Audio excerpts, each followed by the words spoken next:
Chez les policiers, une seule journée de grève du zèle aura donc suffi. Après quelques heures de négociations, le gouvernement a accordé à 106 000 policiers, sur un total de 150 000, une augmentation substantielle, la plus importante depuis de nombreuses années. Pierre-Emmanuel Chinardet et Julia Gardet. Une journée de mobilisation, 9 heures de négociation et au bout, tard dans la nuit, un accord sur une revalorisation salariale.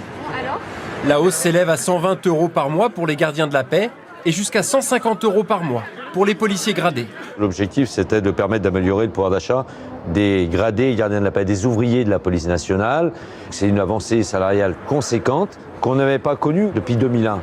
106 000 fonctionnaires sont concernés, mais pour eux, pas de prime exceptionnelle de fin d'année de 200 €.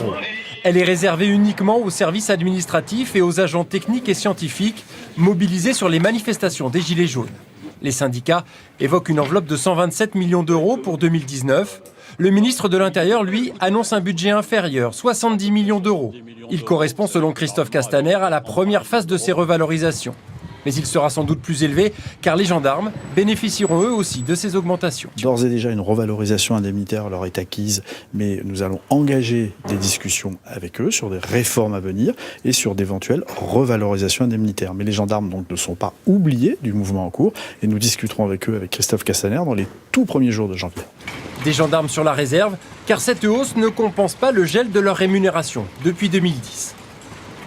Pour un jeune gendarme, ça va être une augmentation significative. Mais je redis encore une fois que ce sont des mesures qui avaient déjà été décidées en 2010 et qui auraient dû être mises en application. Je ne veux pas dire qu'on ne gagne rien, on perd moins, on va dire. Prochaine étape pour les policiers, le paiement des millions d'heures supplémentaires. Rendez-vous mi-janvier, les négociations porteront également sur les conditions de travail et la vétusté des équipements. Retrouvez toute notre actualité sur videopolice.com, la chaîne YouTube d'Unité SGP Police.